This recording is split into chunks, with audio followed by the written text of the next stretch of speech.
সিম্বলের সঙ্গে সিম্বলের লড়াই হয়। দমদম সাধারণ মানুষ খুব সচেতন মানুষ এবং খুব সংস্কৃতিবান মানুষ, পলিটিক্যালি খুব ভাইব্রেন্ট জায়গা দমদম। ফলে আমার মনে হয় যে তৃণমূল কংগ্রেসের জেতা উচিত।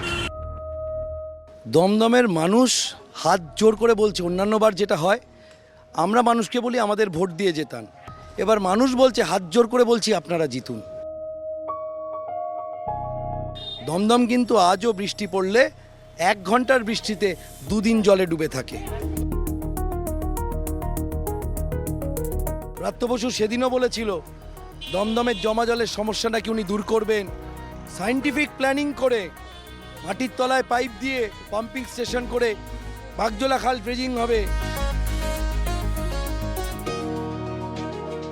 দমদমের প্রতিটা পাড়ায় প্রতিটা বাড়ির গলির মানুষ বেরিয়ে এসে বলছে বিজেপিকেই এবার চাই। আমি 16 নম্বরেই থাকি, আমি 16 নম্বর ওয়ার্ডে থাকি। আমাদের হচ্ছে কাউন্সিলর হচ্ছে মুনমুন চ্যাটার্জি। আমাদের কোনো সব আমাদের পাই, আমরা যা যা পাওয়া, যা যা মমতা ব্যানার্জি থেকে আমাদের দিদি থেকে পাওয়া সব আমরা পাই। কতটা উন্নয়ন হলো এলাকা? অনেক অনেক অনেক, আমি বলবো 100 মধ্যে বলবো 99% উন্নত হয়েছে। বয়স হয়েছে 76 বছর। গত বছর অ্যাপ্লাই করেছি, এতদিন আমি নেইনি, প্রয়োজন হয়নি। এখন প্রয়োজনের তাগিদে এই আপনার সিনিয়র সিটিজেন পাওয়ার চেষ্টা করছিলাম, আজও আসেনি।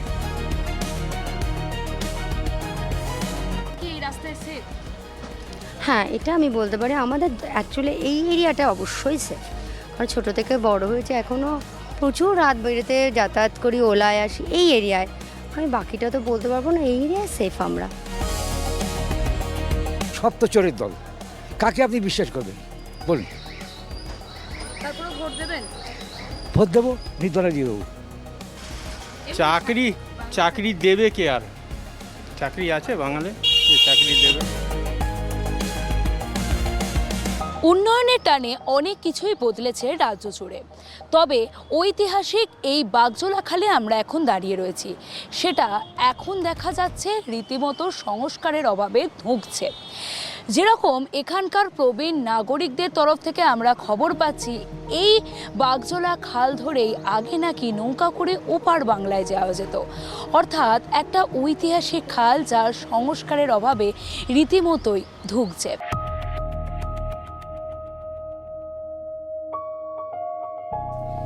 দমদম যে জায়গার নাম শুনলেই একসময় কানে আসতো ব্রিটিশ কামানের দুমদুম আওয়াজ, সেই দমদমা থেকেই আজকের আধুনিক দমদম। একদিকে আন্তর্জাতিক বিমানবন্দর, অন্যদিকে উত্তর কলকাতার লাইফ লাইন মেট্রো রেল, যোগাযোগ যার সব থেকে বড় শক্তি। কলকাতার মূল শহর থেকে দূরে একসময় এটি ছিল ইংরেজ সেনার ঘাঁটি। দেশভাগের পর যশোর রোড দিয়ে আসা ওপার বাংলার উদ্বাস্তুদের ভিড়ে এই জনপদ হয়ে ওঠে জনবহুল। বর্তমানে একাধিক অভিজাত এলাকা নিয়ে গঠিত এই কেন্দ্রটি। বিধানসভার অন্তর্গত এই বাগজোলা খাল আর এই দমদম বিধানসভার একাধিক অন্দরে অন্দরে মানুষের নানা রকম অভিযোগ রয়েছে, তার সঙ্গে অনেকটা আশ্বাসও রয়েছে। সাধারণ মানুষ কি বলছে দমদম বিধানসভার নারীর স্পন্দন আজ খুঁজতে আমরা কেটিভি বাংলা যাব এই সমস্ত মানুষের অন্দরে অন্দরে। চলুন।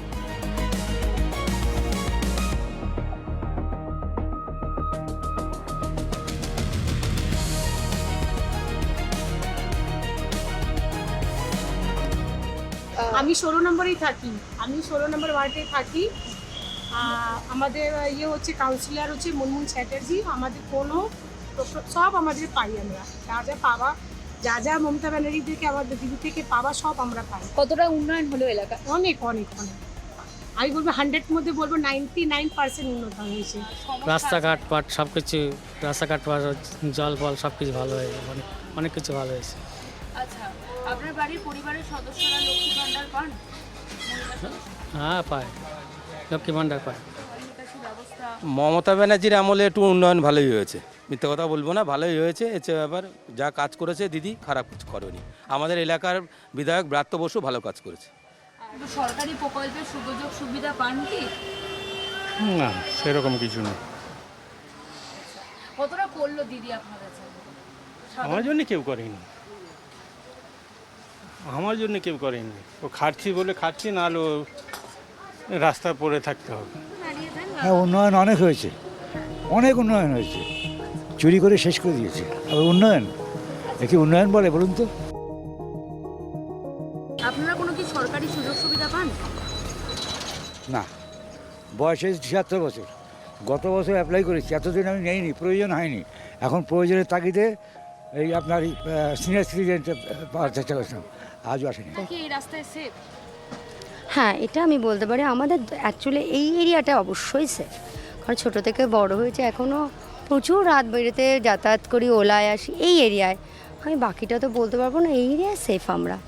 নিউ জেনারেশন তো কেউ থাকছে না, চাকরির সংস্থান তো সব জায়গায়, কর্মসংস্থান অবশ্যই অল্প, সেই জন্য তো সবাই বাইরেই চলে যাচ্ছে। যারা জেনজিরা কেউ এখানে থাকে না, যারা যা পেয়ে গেছে ঠিক আছে। বাস ওই 1 2 3 4 বাচ্চা বারবার একদম। আমাদের জন্য যা করেছে হচ্ছে আবার যুব ভাতা দিয়েছে, মহিলাদের লক্ষ্মীর ভাণ্ডার দিয়েছে, এইসব দিয়েছে হচ্ছে আবার আমাদের চলে যাচ্ছে হচ্ছে আবার যা অবস্থা মোটামুটি দিদির প্রকল্পে চলে, রাস্তাঘাট ড্রেন থেকে শুরু করে মোটামুটি ভালো কাজ করেছে হচ্ছে ব্যাপার। কিন্তু এইটুকু বলবো হচ্ছে ব্যাপার, দিদির উন্নয়ন ভালোই কাজ করেছে।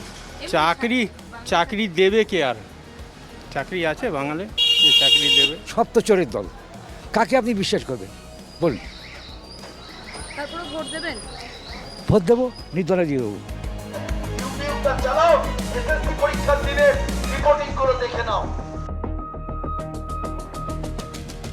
তবে চিন্তার বিষয় হলো 2011 সালের 80% ভোটদান 2021-এ নেমে এসেছে 74%।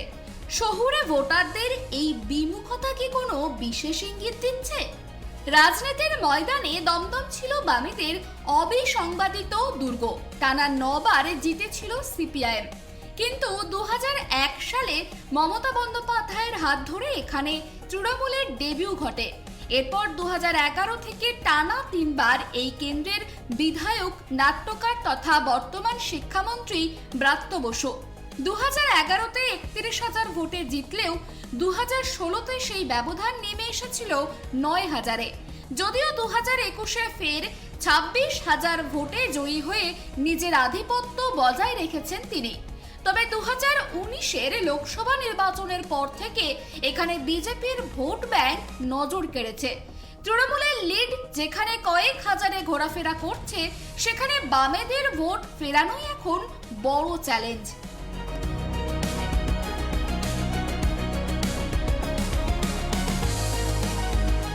সে তো ইশতেহার বার করে দিয়েছি, যা যা করেছি পুরোটা তুলে দেওয়া হয়েছে, আর যা যা করতে চাই সেটাও আমি জানিয়ে দিয়েছি। সিম্বলের সঙ্গে সিম্বলের লড়াই হয়। আপনি দেখবেন 292টা কেন্দ্রে আপনি যদি মুভ করেন, প্রার্থীর নামগুলো বদলে যাচ্ছে, সিম্বলটা এক থাকছে। তাহলে লড়াইটা সিম্বলের সঙ্গে সিম্বলে। দমদমের এই তোলাবাজ বিধায়ক, প্রত্যেক ফ্ল্যাটের প্রত্যেক স্কোয়ার ফুট, প্রত্যেক স্কোয়ার ইঞ্চি থেকে পয়সা তোলা বিধায়ক, যে প্রতিশ্রুতির ফুলঝুরি দিয়েছিল দমদমের জমা জলের সমস্যা দূর করবে, পাইপ দিয়ে নাকি বাগজোলা খালে পাম্পিং স্টেশনে করে জল ফেলে দমদম শুকনো খটখট করবে। দমদম কিন্তু আজও বৃষ্টি পড়লে 1 ঘন্টার বৃষ্টিতে 2 দিন জলে ডুবে থাকে।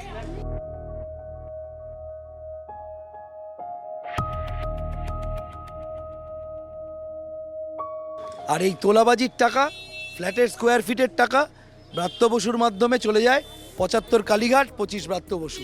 এখন তো পরিষ্কার হয়ে গেছে, এখন তার রাস্তাঘাটও প্রায় কমপ্লিট। পিকে গুহ রোড লাস্টে আমাদের দমদমের একটা বড় রাস্তা, ওটাও 13 কোটি টাকা পশ্চিমবঙ্গ সরকার মঞ্জুর করেছে। তো সেটা আমরা কাজ খুব দ্রুত গতিতে করছি। আমরা দুটো পরিকল্পনা করেছি, যে একটা হচ্ছে দুটো ফ্লাইওভার, যেটা আমাদের মাননীয় মুখ্যমন্ত্রী আমাদের বাজেটে বরাদ্দ দিয়েছেন। এই দুটি কাজ আমরা আগামী দিনে আমরা ত্বরান্বিত করব। একটা হচ্ছে যে আপনারা জানেন যে এইচএমভির সামনে থেকে একটা ফ্লাইওভার, যেটা গিয়ে নামবে বেলঘড়ি এক্সপ্রেসওয়ের মুখে, এই একটা ফ্লাইওভার। এবং আরেকটি ফ্লাইওভার যেটা আমাদের আছে মানে ডায়মন্ড প্লাজার সামনে থেকে, যেটা সরোজিনী নাইডু কলেজ অব্দি যে ফ্লাইওভারটি পড়ছে, তা সেটা আমরা মাঝখানে বাদিকে একটা ব্রেক এনে ওটা প্রাইভেট রোড অব্দি নিয়ে যাওয়ার আরেকটি ফ্লাইওভার তৈরি করার আমরা পরিকল্পনা করছি, যেটা আমাদের সঙ্গে সরকারি কথাবার্তা হয়ে গিয়েছে, মুখ্যমন্ত্রীর সঙ্গে কথা হয়েছে। আশা করছি এটা আমাদের আগামী প্রতিশ্রুতি।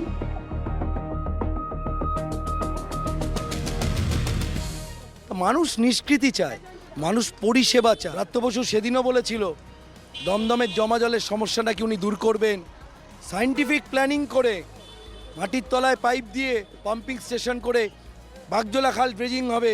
কিচ্ছু হয়নি, কিচ্ছু হয়নি। উনি দমদমের মানুষের পাশে দাঁড়ানো না, আসেনও না, খোঁজও রাখেন না। শিক্ষামন্ত্রী হয়ে এসএসসি পরীক্ষা নেবার সময় বাংলার মা বোনেদের হাতে শাখা পলা নোয়া খুলিয়ে দেবার ওনার ঔদ্ধত্য সবার পরিচিত।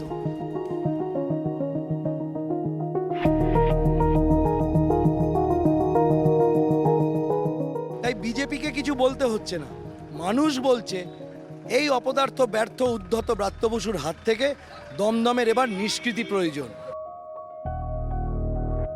দমদম সাধারণ মানুষ খুব সচেতন মানুষ এবং খুব সংস্কৃতিবান মানুষ, রাজনৈতিকভাবেও সচেতন এবং তারা মানে সাংস্কৃতিক দিক থেকে তাদের যথেষ্ট এক্সপোজার আছে। আর যে কলোনি অঞ্চলগুলো তারাও খুব সচেতন, পলিটিক্যালি খুব ভাইব্রেন্ট জায়গা দমদম। ফলে আমার মনে হয় যে তৃণমূল কংগ্রেসের জেতা উচিত।